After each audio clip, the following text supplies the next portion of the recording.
Alright, so here are our TLC plates. What I'm going to do is one at a time hold up the ruler next to the plate that's been developed and marked. And so I want you to take a screenshot of the ruler next to each plate. You'll need to measure the distance from the origin line to the solvent front here. Measure that distance, and you'll need that distance to make your calculations. Also measure the distance between the origin and each of the spots. This first plate is the hexane plate. So the lower two spots did not travel very far. The RF will be a relatively lower number. The first spot didn't travel at all, so the distance that spot traveled is 0. The second spot traveled looks like about 3 millimeters. And the third spot, this one, looks like it traveled about 2.6 millimeters. So you're going to measure each spot like this, record the distance that the spot traveled. Also, for each TLC plate, record the distance that the solvent traveled, and use those distances to calculate the RF values for every spot that you see on each of these TLC plates. So you'll need to do one of those calculations for each spot for each plate in this experiment. So that's the hexane TLC plate. Here's the toluene TLC plate, and I want you to use the left-hand side column of spots. I hold up the ruler like that, so you should be able to see the spots. Record the distances for this spot, and that spot. Also record the distance for the solvent front for the toluene TLC plate.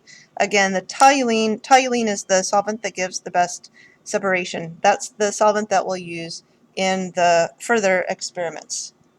That's toluene. This is dichloromethane. Dichloromethane, I would say, is the runner-up as far as best solvent. It's not bad, but the spots are a little closer together for dichloromethane compared to toluene, so it's not the one that we'll use going forward.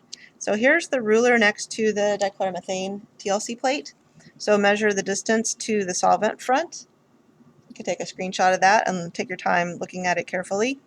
And then measure the distance that each of the spots traveled. Here's the lower spot.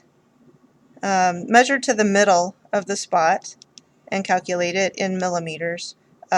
Here's the second spot right here, and here's the third spot right here. So record the distance that spot traveled from the origin to the spot, the distance the spot traveled from the origin to here, the distance the spot traveled from the origin to here. Measure each of those and the solvent front. Alright, that's for dichloromethane. Here's the TLC plate for ethyl acetate. Now ethyl acetate did not give any separation at all. You just have one spot, so you'll just have one measurement for the spot for ethyl acetate.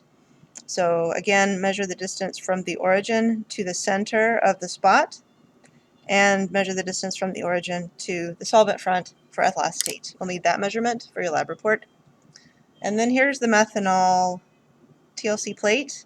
Again, methanol did not give good separation, so measure the distance from the origin to the solvent front. You'll need that number.